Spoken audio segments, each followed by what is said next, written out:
السلام علیکم ورحمۃ اللہ وبرکاتہ. نحمده ونصلي على رسوله الكريم اما بعد فاعوذ باللہ من الشیطان الرجیم. بسم اللہ الرحمن الرحیم. رب اشرح لي صدری ويسر لي امری واحلل عقدۃ من لسانی یفقهوا قولی. ہماری آج کی گفتگو کا عنوان ہے ریممبرنس آف اللہ، اللہ کی یاد، اللہ کا ذکر. اللہ سبحانہ تعالیٰ نے ہمیں ایک بہت خوبصورت دل دے کر پیدا کیا ہے جس میں احساسات ہیں، محبت ہے اور بہت سے جذبات ہیں. جب انسان اپنے ان جذبات کو اللہ سبحانہ تعالیٰ کے لیے خالص کر لیتا ہے تو اسے ایمان کی حلاوت نصیب ہوتی ہے، اس کو سویٹنس آف ایمان نصیب ہوتی ہے. اس کے لیے ہمیں ذکر کے بہترین طریقے بتائے گئے ہیں. آئیے صحیح مسلم کی ایک حدیث کی روشنی میں ہم اللہ کی یاد کی فضیلت کے بارے میں کچھ باتیں کریں گے. تو سب سے پہلے حدیث سنتے ہیں.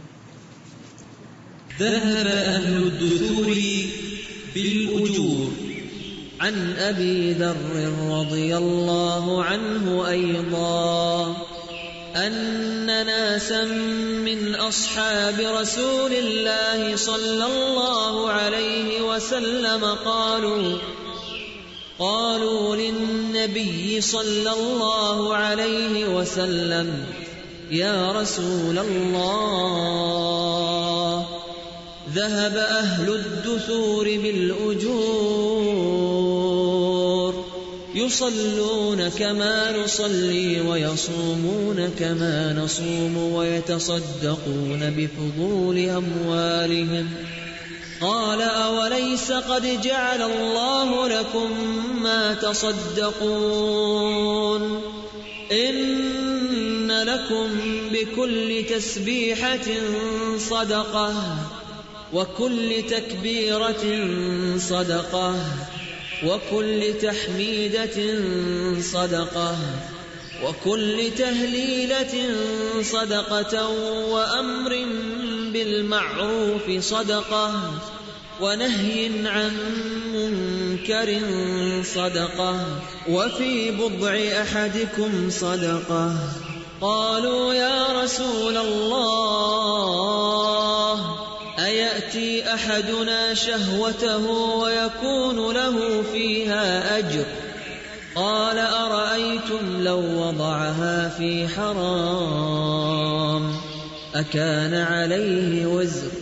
فكذلك إذا وضعها في الحلال كان له أجر.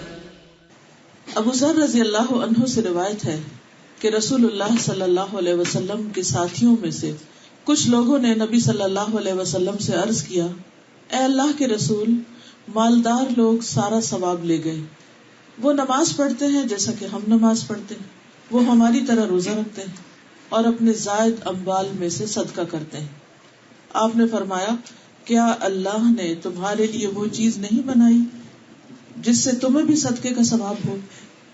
ہر تسبیح صدقہ ہے، ہر تکبیر صدقہ ہے، ہر تعریفی کلمہ یعنی حمد و ثنا اللہ تعالیٰ کی الحمدللہ کہنا صدقہ ہے، اور لا الہ الا اللہ کہنا بھی صدقہ ہے، اور نیکی کا حکم کرنا صدقہ ہے، اور برائی سے منع کرنا صدقہ ہے.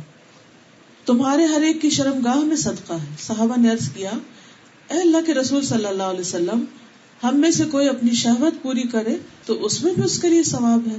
فرمایا، کیا تم دیکھتے نہیں اگر وہ اسے حرام جگہ استعمال کرتا تو وہ اس کے لیے گناہ کا باعث ہوتا، اسی طرح اگر وہ اسے حلال جگہ استعمال کرے تو اس پر اس کو ثواب حاصل ہوگا. ایک اور روایت میں آتا ہے، ابو ہریرہ رضی اللہ عنہ کہتے ہیں کہ فقراء صحابہ نبی صلی اللہ علیہ وسلم کی خدمت میں حاضر ہوئے اور کہا کہ امیر لوگ بلند درجات اور ہمیشہ رہنے والی جنت حاصل کر گئے. جس طرح ہم نماز پڑھتے ہیں وہ بھی پڑھتے ہیں، جیسے ہم روزے رکھتے ہیں وہ بھی رکھتے ہیں، لیکن مال و دولت کی وجہ سے انہیں ہم پر فوقیت حاصل ہے کہ اس وجہ سے وہ حج کرتے ہیں، عمرہ کرتے ہیں، جہاد کرتے ہیں، صدقہ دیتے ہیں، اور ہم محتاجی کی وجہ سے ان کاموں کو نہیں کر پاتے.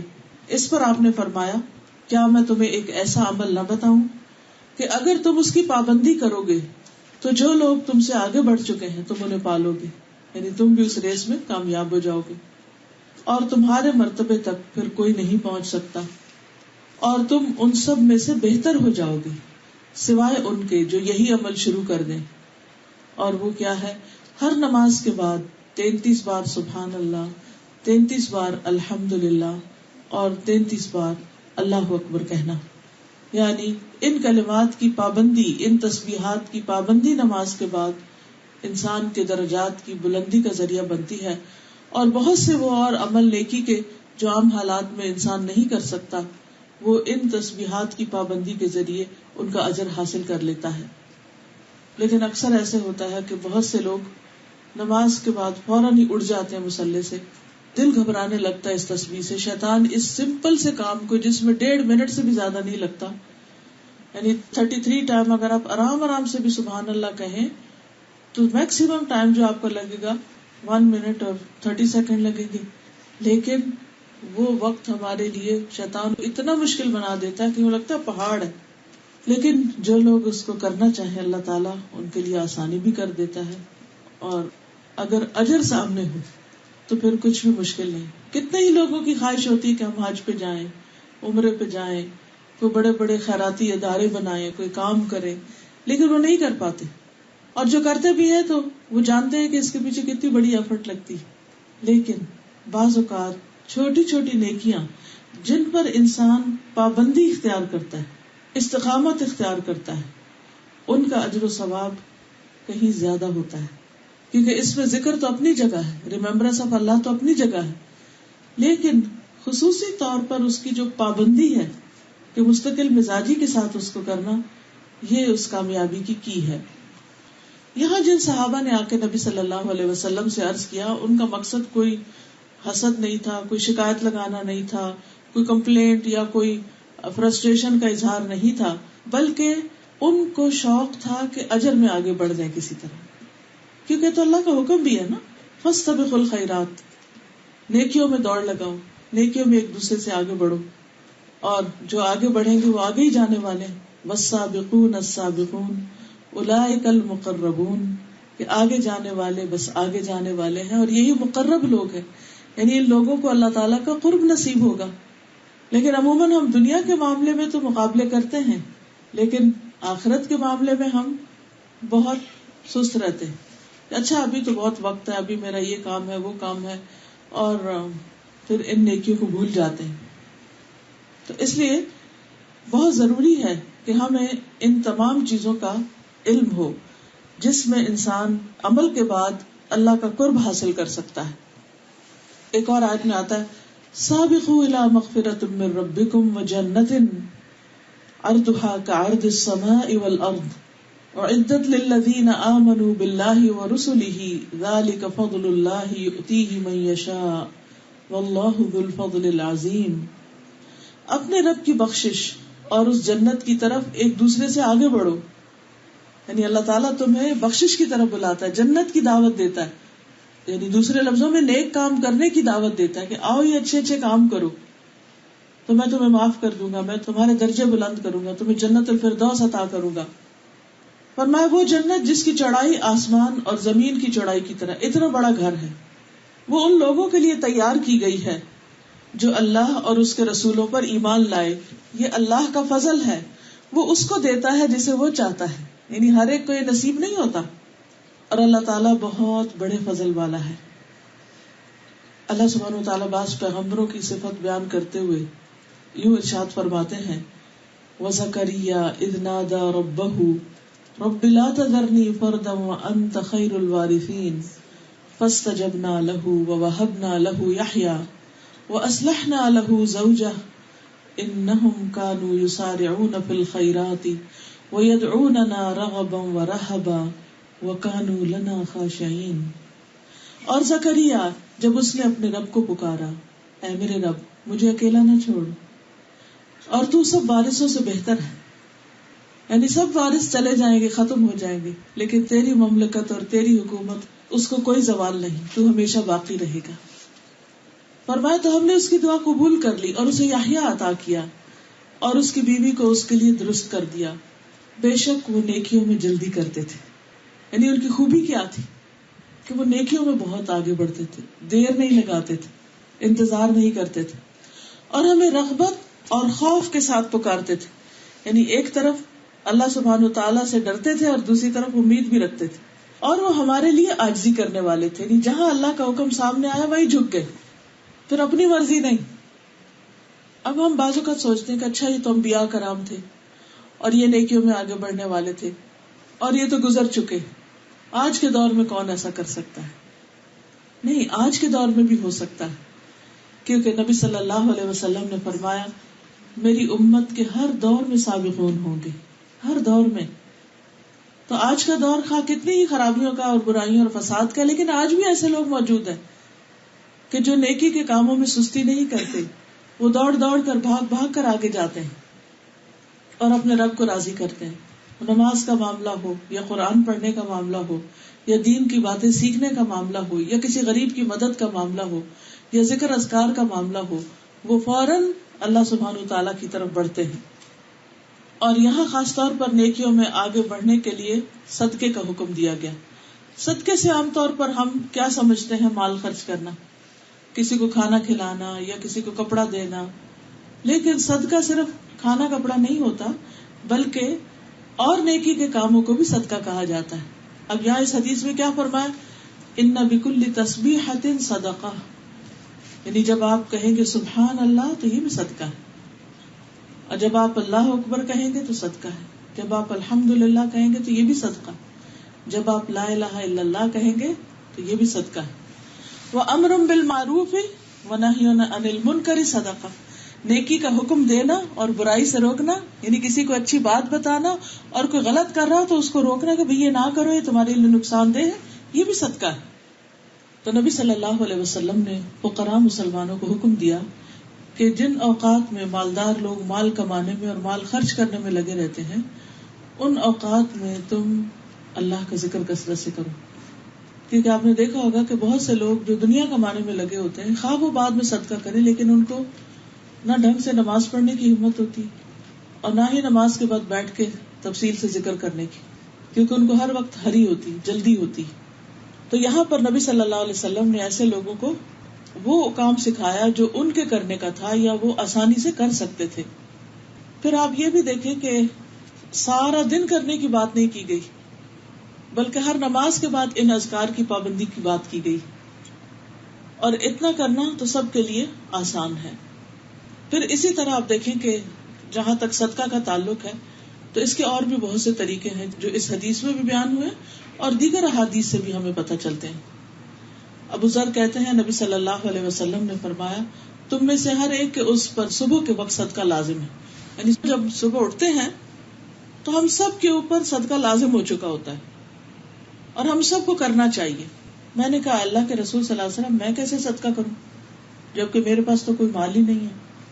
آپ نے فرمایا سبحان اللہ، الحمدللہ، لا الہ الا اللہ، استغفر اللہ کہنا صدقے کے دروازے. امر بالمعروف نہی عن المنکر بھی صدقہ. لوگوں کے راستے سے کانٹا، ہڈی، پتھر یہ سب ہٹا دو، یہ بھی صدقہ. نابینا کو راستہ دکھا دو، گنگے بہرے کو بات سمجھا دو، کسی ضرورت مند کو اس جگہ کی رہنمائی کر دو جہاں سے اس کی ضرورت پوری ہو جائے اور تمہیں اس کا علم ہو تو تم اس کو بتا دو کہ کپڑا فلاں جگہ ملتا ہے، کھانا فلاں جگہ ملتا ہے، گھر فلاں جگہ سے رنٹ کر سکتے ہو. تو صرف رہنمائی کرنا، لوگوں کو بتاتے رہنا، ان کو فیسیلیٹیٹ کرنا، یہ بھی صدقہ. اپنی پنڈلیوں سے دوڑ کر کسی مظلوم اور فریاد رس کی مدد کرو. اپنے ہاتھوں کی طاقت سے کسی کمزور کو بلند کر دو، یعنی نیچے کو کھڑا اس کو اونچا کر دو. جیسے بچے ہوتے ہیں بعض اوقات ان کو کوئی چیز دکھانی ہوتی ہے. یہ سب تمہاری طرف سے اپنی ذات پہ صدقے کے دروازے ہیں، کیونکہ انسان اللہ سبحانہ تعالیٰ کے دیے ہوئے جتنے بھی اس کے پاس وسائل ہیں ان کو جب اللہ کی اطاعت میں، اللہ کی فرما برداری میں، بندوں کی مدد میں استعمال کرتا ہے تو یہ سب وہ اپنی جان کے لیے کرتا ہے. اس کا فائدہ خود اس کو ہوتا ہے. نبی صلی اللہ علیہ وسلم نے فرمایا ہر مسلمان پہ صدقہ واجب ہے. لوگوں نے عرض کیا اللہ کے نبی صلی اللہ علیہ وسلم جس کے پاس مال نہ ہو وہ کیا کرے؟ فرمایا اپنے ہاتھ سے کام کرے، یعنی کچھ کام کرے، خود بھی نفع اٹھائے، خیرات بھی کرے. لوگوں نے کہا اگر یہ بھی نہ ہو سکے، یعنی کوئی بیمار ہے، معذور ہے، نہیں کر سکتا، آپ نے فرمایا حاجت مند مظلوم کی مدد کرے. لوگوں نے کہا اگر اس کی بھی طاقت نہ ہو؟ فرمایا اچھی باتوں پر عمل کرے, برائیوں سے رکے رہے, یہ بھی اس کے لیے صدقہ ہے. اسی طرح ایک اور روایت میں آتا ہے, ابو ذر کہتے ہیں میں نے کہا اے اللہ کے رسول صلی اللہ علیہ وسلم, کون سی چیز بندے کو آگ سے نجات دلاتی ہے؟ کون سی چیز انسان کو آگ سے بچاتی ہے؟ ہم سب چاہتے ہیں نا کہ جہنم کی آگ سے بچ جائے. آپ نے فرمایا ایک اللہ پر ایمان لانا. میں نے کہا اللہ کے نبی کیا ایمان کے ساتھ عمل بھی ضروری ہے؟ آپ نے فرمایا اللہ نے اسے جو رزق عطا کیا اس میں سے خرچ کرے. میں نے کہا اللہ کے رسول صلی اللہ علیہ وسلم اگر وہ فقیر ہو اور اس کو دینے کی اس کے پاس کوئی چیز نہ ہو؟ فرمایا پھر وہ نیکی کا حکم دے دے, یعنی مال نہیں دے سکتا تو اچھی بات دے دے اور برائی سے روکے. میں نے کہا اگر وہ اس سے بھی عاجز ہو, یعنی اس کو کوئی جھجک ہے, اس کو علم ہی نہیں, وہ اس کی کوئی سنتا ہی نہیں, اگر وہ اس کی کوئی طاقت نہ رکھتا ہو, فرمایا کسی بے ہنر کو کوئی ہنر سکھا دے, کوئی اسکل سکھا دے, کسی کو آٹا گوندنا سکھا دے, روٹی بنانا سکھا دے, ہانڈی بنانی سکھا دے, چھوٹی چھوٹی چیزیں جو ہر بندے کی ضرورت ہے. کپڑے دھونے سکھا دے, استری کرنا سکھا دے, گھر صفائی کرنا سکھا دے. اسی طرح باقی چیزوں میں کوئی کمپیوٹر پہ کام کرنا سکھا دے, کوئی مشینیں لگانا چلانا سکھا دے. یہ ساری چیزیں جو بندوں کی ضرورت کے مطابق ہے, یہ ہر وقت اس کے اوپر نظر رکھنا اور ایک ہیلپنگ ہینڈ بننا, کہ اس چیز پر نظر رکھنا کہ میں دوسرے کو کہاں سے کس طرح فائدہ پہنچا سکتا ہوں, تو یہ اس کے لیے صدقہ ہے. میں نے کہا اگر وہ خود بھی بے ہنر ہو, یعنی کچھ لوگ ایسے ہوتے ہیں ان کو کچھ نہیں آتا ہوتا. فرمایا پھر کسی مظلوم کی مدد کرے. میں نے کہا اگر وہ خود ضعیف ہو اور اس میں طاقت نہ ہو؟ فرمایا تم تو اپنے بھائی میں کوئی خیر و بھلائی چھوڑنا ہی نہیں چاہتے, یہ کچھ بھی نہیں, بالکل ہی نکما ہے. فرمایا تو ایسے شخص کو چاہیے کہ کسی کو تکلیف نہ دے, اور کچھ نہیں کر سکتا تو اپنے شر سے دوسروں کو بچائے. میں نے کہا اللہ کے نبی صلی اللہ علیہ وسلم جب کوئی شخص یہ عمل کرے گا تو کیا وہ جنت میں جائے گا؟ آپ نے فرمایا جو مسلمان بھی ان خصلتوں میں سے کسی خصلت پر عمل کرے گا تو وہ خصلت اس کا ہاتھ پکڑے رکھے گی یہاں تک کہ جنت میں داخل کر دے. یعنی بس ہونا یہ چاہیے کہ بندوں پر احسان نہ جتائے, خوشی کے ساتھ آگے بڑھ کر دوسروں کی مدد کرنے والا, دوسروں کے کام کرنے والا. اور یہ حقیقت ہے کہ جو بندہ دنیا میں کسی کے کام آتا ہے اللہ تعالیٰ اس کی کوئی بھی ضرورت پوری کیے بغیر نہیں چھوڑتا, اپنے غیب کے خزانوں سے اس کے لیے مدد کرتا ہے. کیونکہ جب بندہ دوسروں کی مدد میں ہوتا ہے تو اللہ تعالیٰ اس کی مدد میں ہوتا ہے. بس خود غرضی کی زندگی سے نکل آنا چاہیے, صرف اپنی ذات, اپنا گھر, اپنے بچے, اپنا آپ, صرف یہ نہیں سوچنا چاہیے. سب کے لیے دل میں خیر اور بھلائی ہونی چاہیے, سب کے کام آنے کی فکر ہونی چاہیے. پھر اس میں خاص طور پر اس حدیث کے اندر جو اپنی بیوی کے پاس جانے کی بات ہے اور شوہر بیوی کے تعلقات ہیں ان کو بھی صدقہ کہا گیا. تو یہ لوگوں کے لیے بڑی حیران کن بات تھی کہ اتنا دنیا دارانہ کام اور یہ بھی ثواب کا ہے. فرمایا کہ ہاں اگر کوئی حرام میں جائے تو پھر کیا اس کے لیے گناہ نہیں؟ کہاں اگر کوئی حلال میں جائے تو کوئی بھی چیز حلال استعمال کرنا جو ہے وہ ثواب کا باعث ہے.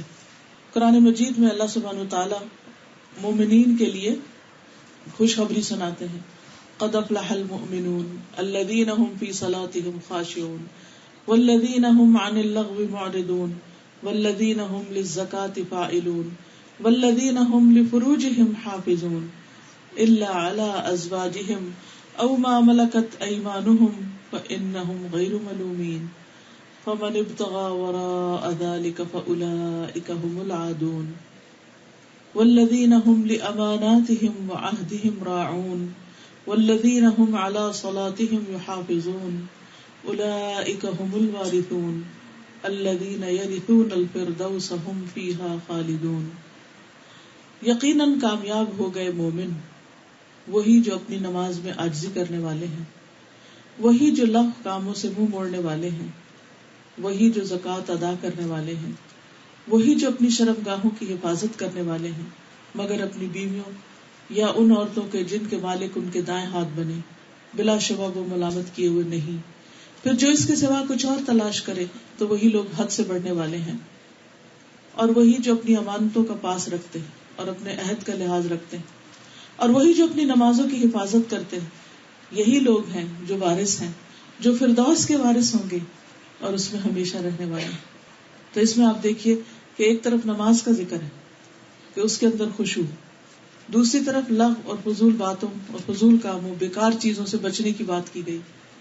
پھر پاکیزگی اختیار کرنے کی، زکوٰۃ دینے کی، پھر اپنی شرمگاہوں کی حفاظت. یعنی اگر کوئی جنت میں جانا چاہتا ہے تو اسے حلال طریقے سے اپنی خواہشات پوری کرنی ہوگی اور حرام سے بچنا ہوگا. اور پھر امانت اور عہد کا پاس رکھنا، نمازوں کی حفاظت کرنا. تو یہی لوگ جنت کے وارث ہیں. اور صرف عام جنت نہیں، جنت الفردوس میں جانے والے ہیں، اعلیٰ درجے کے کامیاب لوگ ہیں جن کی یہ ٹریٹس ہے.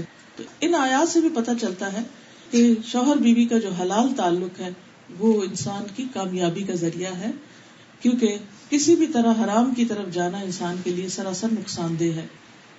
پھر عمل بالمعروف اور نہی عن المنکر. نبی صلی اللہ علیہ وسلم کی جو خوبی بیان کی گئی قرآن مجید میں وہ کیا ہے؟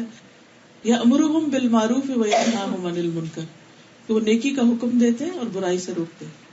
امت محمدیہ کے فرائض میں سے ہے کیا؟ یأمرون بالمعروف وینہون عن المنکر، کہ وہ نیکی کی دعوت دیتے ہیں اور برائی سے روکتے ہیں. اہل ایمان کی صفت ہے، مردوں اور عورتوں دونوں کی.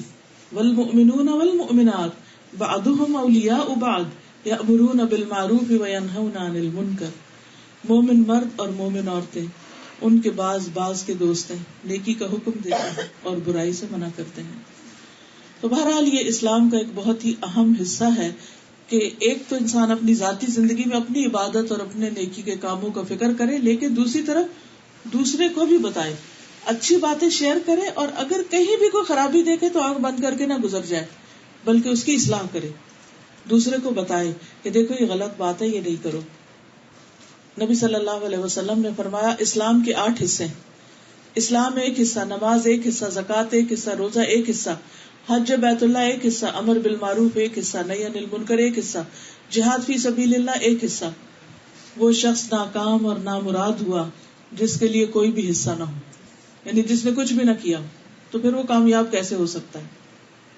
اور ویسے بھی آپ دیکھیں کہ منکر سے روکنا جو ہے یہ ایمان کا حصہ ہے، ایمان میں سے ہے. اگر کوئی شخص ہاتھ سے روک سکتا ہو کسی کو، مطلب کوئی کسی پہ ظلم ڈال رہا ہے تو اس کو پکڑے، اسے روکے. اگر وہ اس کو نہیں روک سکتا تو کیا کرے؟ زبان سے روکے. زبان سے نہیں روک سکتا تو اسے برا جانے، دوسرے کسی کو بتائے کہ وہ ظلم کو روکے. لیکن اگر کوئی شخص اس میں سے کسی بھی چیز کا خیال نہیں کرتا تو یہ اس کے لیے ایمان کی کمزوری، بلکہ ایمان کے بعض جگہوں پر تو آیا کہ اس میں تو پھر ذرے برابر بھی ایمان نہیں جو برائی کو برا نہ جانے. پھر آپ دیکھیے کہ امر بالمعروف اور نہی عن المنکر کبھی فرض عین ہوتا ہے جب طاقت ہو کسی کے پاس، کبھی فرض کفایہ ہوتا ہے کہ کچھ اور لوگ کر رہے ہیں اور وہ ان کو سپورٹ کر رہا ہے، پسند کرتا ہے. لیکن اس کی کچھ شرائط ہیں. سب سے پہلی بات یہ کہ خود پتہ ہو کہ کیا معروف ہے اور کیا منکر ہے. ایسا نہ ہو آپ لوگوں کو کسی برے کام کی دعوت دینے لگ جائیں، کسی بدعت کی طرف بلانے لگ جائیں، یا کسی شک والی چیز کی طرف بلانے لگے. تو سب سے پہلا کام کیا؟ علم حاصل کرنا. تو عزیز بہنوں، آپ خوش قسمت ہیں کہ جن کو اللہ نے توفیق دی ہے کہ وہ اپنی زندگی کے باقی سارے کام کاج میں سے تھوڑا سا وقت نکال کے قرآن کی تعلیم حاصل کر رہے ہیں، دین سیکھ رہے ہیں. تو اللہ تعالیٰ آپ لوگوں کو یہ مبارک کرے اور اس میں اور خیر و برکت ڈالے اور اس میں آگے بڑھائے. کیونکہ جب علم آتا ہے تو ہی عمل کے دروازے کھلتے ہیں. اگر یہ پتہ ہی نہ ہو کہ کرنا کیا، کدھر جانا ہے، تو آپ کہاں جائیں گے؟ کس دروازے میں؟ ایسے ہی ادھر ادھر اندھیرے میں ہاتھ پاؤں مارتے رہیں گے.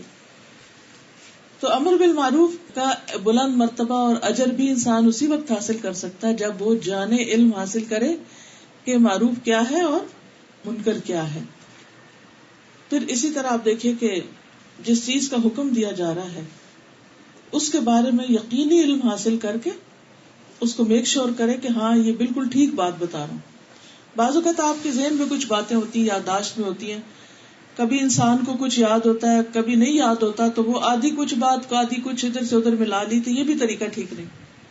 اس کے لیے بہتر کیا ہے کہ انسان لکھی ہوئی چیز اپنے پاس رکھے، دوسرے کو خود پڑھ کے سنا دے یا پڑھنے کے لیے دے دے، اس کو کسی بھی طرح بتا دے، تو اس سے بھی یہ فریضہ ادا ہو جائے گا. عبداللہ ابن عمرو ابن العاص کہتے ہیں کہ مجھ سے رسول اللہ صلی اللہ علیہ وسلم نے فرمایا، عبداللہ کیا یہ خبر صحیح ہے کہ تم دن میں روزہ رکھتے ہو، ساری رات نماز پڑھتے ہو؟ میں نے عرض کیا صحیح ہے یا رسول اللہ. آپ نے فرمایا ایسا نہ کرو، روزہ بھی رکھو اور روزے کے بغیر بھی رہو، نماز بھی پڑھو اور سویا بھی کرو، کیونکہ تمہارے جسم کا بھی تم پر حق ہے، آنکھوں کا بھی حق ہے، بیوی کا بھی حق ہے، اور تم سے ملاقات کرنے والوں کا بھی تم پر حق ہے. تو اس لیے اپنے آپ کو صرف ایک ہی نیکی میں نہ تھکاتے رہو، بلکہ آرام کرو تاکہ دوسرے کام بھی کر سکو. تو یہ بھی ایک امر بالمعروف اور نہیں یعنی کہ نہی عن المنکر کا ایک طریقہ ہے، کیونکہ نہی عن المنکر اس میں کیا ہے کہ دوسروں کے حقوق نہ دینا. تو امر بالمعروف کیا ہے کہ اس حد تک نیکی کرنا کہ جس سے باقی نیکیاں ختم نہ ہو جائیں، اعتدال کی راہ اختیار کرنا. پھر اسی طرح برائی سے روکنے کی بھی کچھ شرائط ہیں. سب سے پہلی بات یہ کہ آپ کو شرعی دلیل سے معلوم ہو کہ برائی ہے. یہ نہ ہو کہ نہیں ہمارے ماں باپ اس کو بہت برا سمجھتے ہیں، یا میرا دل کہتا ہے کہ یہ تو برائی ہے. نہیں، آپ کا دل یا ماں باپ کا کہنا جو ہے نا وہ کام نہیں آئے گا جب تک کہ قرآن اور سنت کی دلیل نہ ہو اس کو برا کہنے پہ. کیونکہ بعض اوقات ہم بلا وجہ دوسروں پہ تنقید شروع کر دیتے ہیں بغیر علم کے. ہم کسی کو کوئی کام کرتے ہوئے دیکھتے ہیں تو ہم کہتے ہیں وہ یہ تو بڑا غلط کر رہا ہے، حالانکہ وہ صحیح ہوتا ہے اور آپ غلط ہوتے ہیں. لا علمی کی وجہ سے آپ اس کو صحیح کو غلط قرار دے رہے ہوتے ہیں.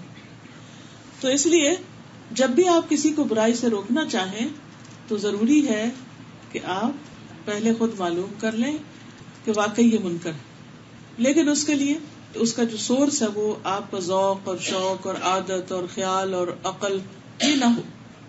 کیونکہ آپ کی سوچ سے کہ یہ گناہ ہو سکتا ہے وہ چیز گناہ نہیں بنتی جب تک کہ اللہ تعالیٰ اس کو یا اس کے رسول صلی اللہ علیہ وسلم اس کو گناہ نہ بتائیں. ابن مسعود نے ابی ابن کعب سے قرآن کی آیت کے بارے میں پوچھا جبکہ اللہ کے نبی صلی اللہ علیہ وسلم جمعہ کا خطبہ دے رہے تھے. تو ابی ابن کعب نے جواب نہیں دیا. جب نماز مکمل ہو گئی تو ابی ابن کعب نے ابن مسعود سے کہا کہ تمہارا جمعہ نہیں ہوا. ابن مسعود نے نبی صلی اللہ علیہ وسلم سے پوچھا تو آپ نے کہا کہ اس نے سچ کہا. کیا وجہ تھی؟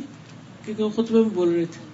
پھر اسی طرح باقی چیزیں بھی، کسی کو ڈانٹ ڈپٹ کرنے سے پہلے، کسی کو سرزنش کرنے سے پہلے، کسی کے بارے میں دل میں برا خیال لانے سے پہلے یہ سوچ لیں، پتہ کر لیں، اس سے پوچھ لیں بھائی تم یہ کیوں کر رہے ہو.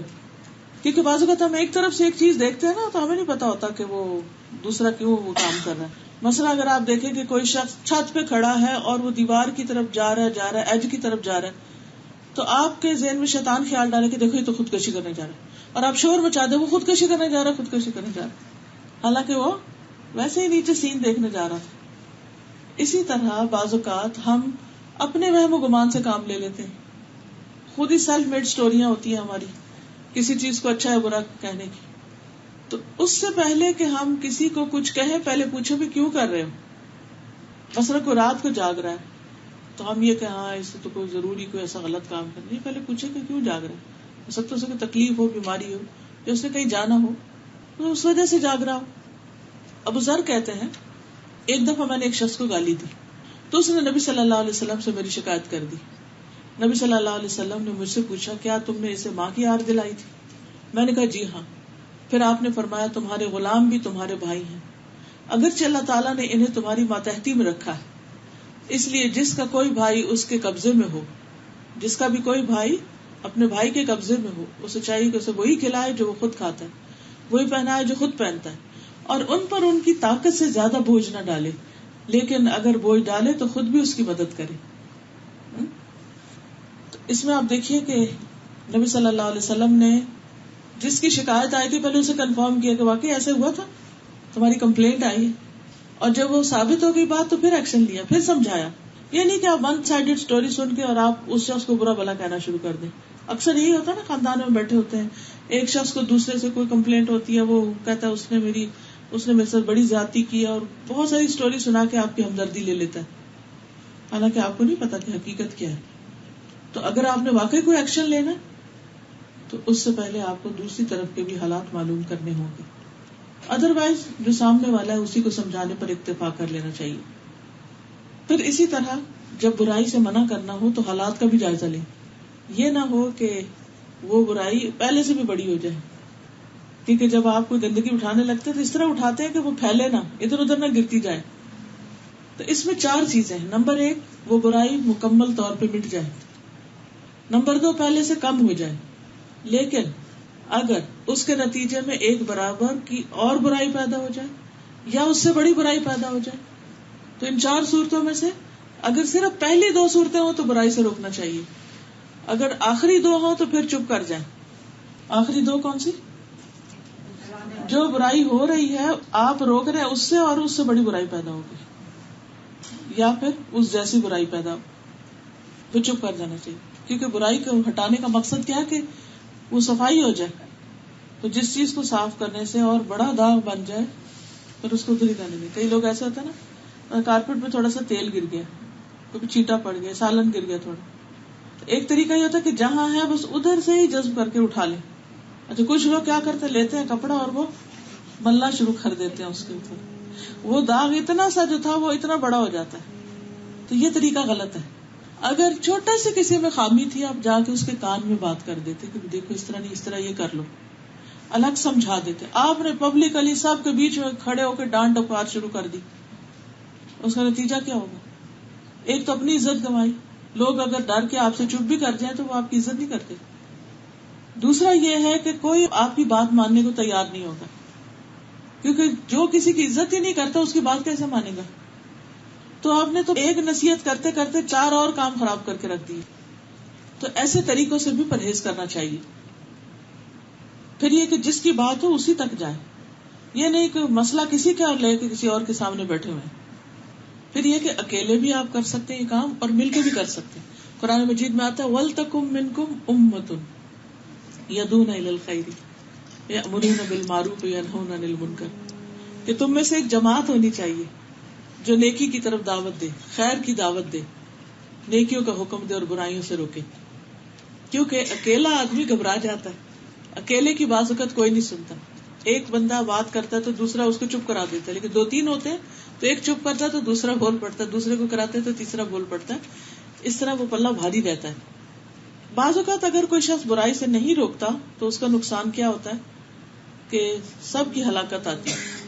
اس کی مثال ایسی دی گئی ہے کہ جیسے کچھ لوگ اگر کشتی میں سوار ہوں، کچھ نیچے کے حصے میں کچھ اوپر، اور پانی اوپر ہو، جب نیچے والے اوپر سے پانی لینے جائے تو وہ مائنڈ کرے، تو جو نیچے ہو وہ نیچے سمندر کے کنارے پر کشتی کے تختے پر سوراخ شروع کر دے کہ سمندر سے پانی لے لیتے.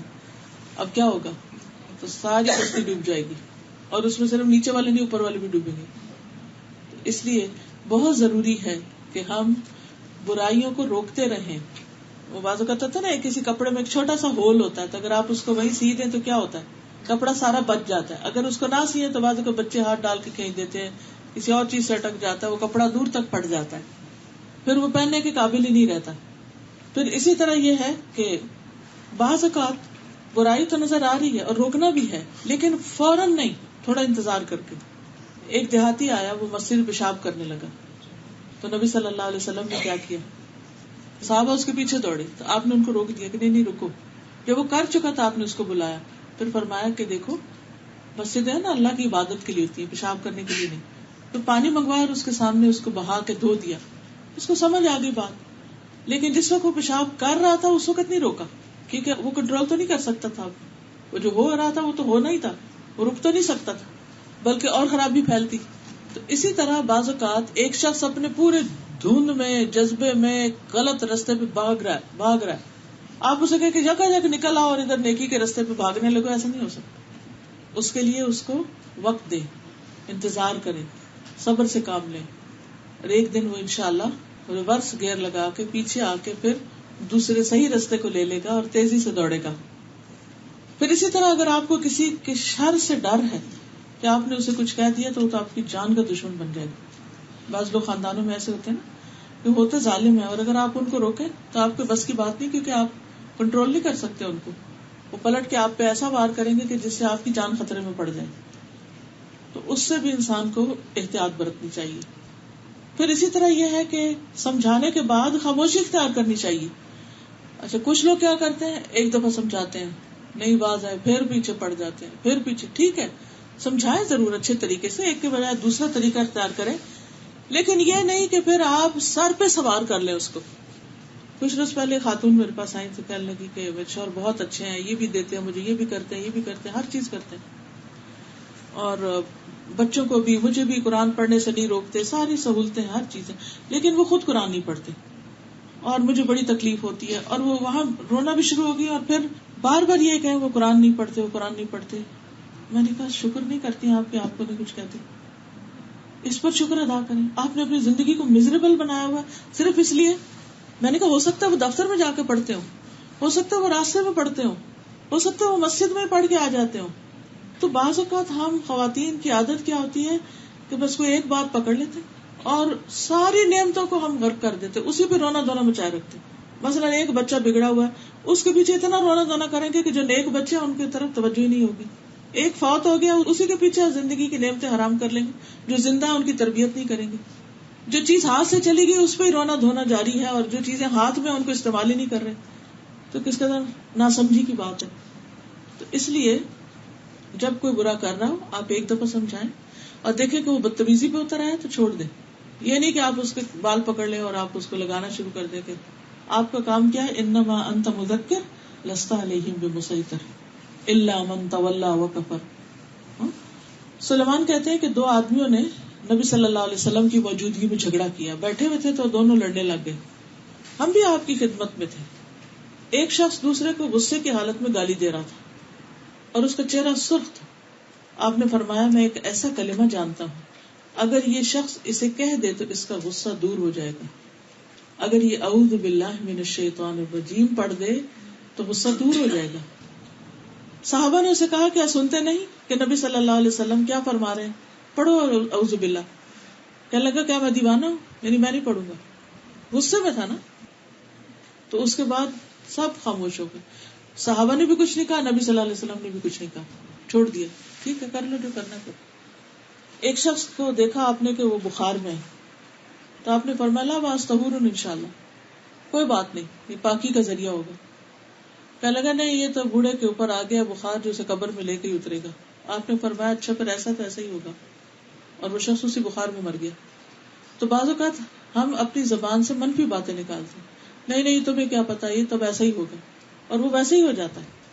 کبھی بھی زبان سے منفی بات نہ نکالے, اور اگر کوئی بھول کے نکل جائے تو پھر کثرت سے توبہ کرے, صدقہ کرے, نیک کام کرے, دوسروں کی بھلائی کے کام کرے تاکہ وہ اس کے داغ مٹ جائیں. کبھی کوئی ہمیں نصیحت کر رہا ہو, کہتا ہاں میں تو یہ تو کرتی ہوں. اچھا کوئی کہے کہ اچھا ایسا نہیں, کوئی مشورہ دے, کہہ رہا ہے اس کا کوئی فائدہ نہیں. حالانکہ بعض اوقات وہی چیز جس کو ہم حقیقت سمجھ رہے تھے وہی فائدہ دیتی ہے. تو ہمیں دوسروں کی رائے کو, دوسروں کی بات کو, دوسروں کی جو مشورہ ہوتا ہے اس کو توجہ سے سننا چاہیے, غور سے سننا چاہیے, صبر سے سننا چاہیے, اس کو انالائز کرنا چاہیے. صرف اپنے پرسپشن وہم و گمان کی بنیاد پر دوسرے کو فوراً شن کرا کے, چپ کرا کے, ریجیکٹ کر کے برا بھلا نہیں کہنا چاہیے. پہلے معاملے کو اچھی طرح سمجھے. اگر آپ نے امر بالمعروف کرنا ہے یا نہیں, انل منکر کرنا ہے, تو لوگوں کے نام نہ رکھیں. بعض لوگوں کا کیا طریقہ ہوتا ہے کہ کسی کو کوئی برائی کرتے دیکھا تو اس کے نام رکھ لیتے ہیں, برے برے نام رکھ لیتے ہیں, یا اس کو بلیم کرنے لگتے کچھ ناموں سے. بئس الاسم الفسوق بعد الایمان, ایمان لانے کے بعد فسق میں نام پیدا کرنا بہت ہی برا ہے. تو بہرحال اس حدیث سے ہمیں یہ پتہ چلتا ہے کہ صحابہ کے اندر نیکی کے کاموں کا بڑا شوق تھا, اور وہ ایک دوسرے پہ نظر رکھتے تھے کہ کون اچھا کرے تو میں اس سے زیادہ کروں. اچھا ہم اس کے الٹ کرتے ہیں, کون غلط کر رہا ہے کہ میں بھی کر لوں, کیونکہ میں یہ کہہ سکوں سارے ہی کرتے تھے تو میں بھی کر رہا ہوں. یہ فرق ہے صحابہ میں اور ہم میں. دوسری بات یہ ہے کہ نبی صلی اللہ علیہ وسلم کسی کا دل نہیں توڑتے تھے کہ نہیں یہ نہیں ہو سکتا, اب تمہارے پاس مال نہیں تو تم کرو گے کیا, اور ٹھیک ہے تم بھی مال کماؤ اور پھر صدقہ کرنا. نبی صلی اللہ علیہ وسلم لوگوں کو مختلف آپشنز دیتے تھے, کیونکہ ہر شخص ہر کام نہیں کر سکتا. ایک آپشن دی, اس نے کہا یہ نہیں ہو سکتا, دوسری دی, تیسری دی. پھر اسی طرح بعض نیکیاں مال سے کمائی جاتی ہیں, بعض نیکیاں بدن سے کمائی جاتی ہیں. اگر مال نہیں ہے تو بدن سے نیکیاں کرو, زبان سے نیکی کرو, ذکر کر کے, ہاتھ سے نیکی کرو, عقل سے کرو, لیکن نیکی میں نہیں پیچھے رہو. ہم کیا کرتے ہیں, ایک چیز اگر نہیں ہمارے پاس تو اسی کا وچار کرتے رہتے ہیں. اگر میرے پاس ہوتا تو میں بھی یہ کرتا, میرے پاس اتنا علم ہوتا تو پھر دیکھیں میں کیا کرتا ہوں, میرے پاس یہ مال ہوتا تو میں ایسا رہ سکتا. اور کئی دفعہ اللہ تعالیٰ وہ دے بھی دیتا ہے اور پھر بھی ہماری عادتیں نہیں بدلتی. پھر آپ دیکھیے کہ صحابہ کسی سے حسد نہیں کرتے تھے, بلکہ جو اچھا کر رہا ہوتا تھا اس کے عمل کو کاپی کرنے کی کوشش کرتے کہ وہ اچھا کرے, یہ نہیں کہ اچھا وہ نہ ہی کرے. پھر یہ کہ نبی صلی اللہ علیہ وسلم نے فقراء کے لیے کئی دروازے کھولے. پھر اسی طرح کچھ صدقات واجب ہوتے ہیں اور کچھ صدقات غیر واجب ہوتے ہیں. پھر یہ کہ ہماری جان کا بھی صدقہ ہوتا ہے. ایک اور حدیث سے ہمیں پتہ چلتا ہے کہ ہر جوڑ پہ صدقہ واجب ہے, اور اگر کوئی نہ کر سکے یہ سبحان اللہ, الحمدللہ, یہ ساری تسبیحات وغیرہ, تو پھر 2 نفل اشراق کے وہ سارے بدن کا صدقہ ہو جائے گا، ان سب کو کافی ہو جائے گا. اس سے ایک اور بات یہ بھی پتہ چلتی کہ صحابہ کرام کو جب کسی بات کی سمجھ نہیں آتی تھی وہ آگے پوچھتے تھے. اچھا ہمیں کیا ہوتا ہے کوئی بات نہیں پتا تو کنفیوژن میں ہی زندگی بسر کرتے رہتے ہیں، کسی سے پوچھتے ہی نہیں ہیں، اور غلط کر کے اپنے اچھے اعمال کے بجائے برے اعمال نامے کو بڑھا لیتے ہیں. تو شک میں نہیں رہنا چاہیے کبھی، جس بات کا نہ پتا ہو کسی علم والے سے پوچھ لینا چاہیے، خود ریسرچ کر لینی چاہیے، دوسروں سے پوچھ لینا چاہیے. ایک اور بات یہ پتہ چلتی کہ نبی صلی اللہ علیہ وسلم مثالوں سے بات سمجھاتے تھے، جیسے کشتی کی مثال ہے، جیسے اور مثالیں آپ نے دی ہیں. تو اللہ تعالیٰ سے دعا ہے کہ وہ ہمیں عمل کی توفیق عطا فرمائے. وآخر دعوانا ان الحمد للہ رب العالمین. سبحانک اللہم وبحمدک اشہد ان لا الہ الا انت استغفرک واتوب الیک.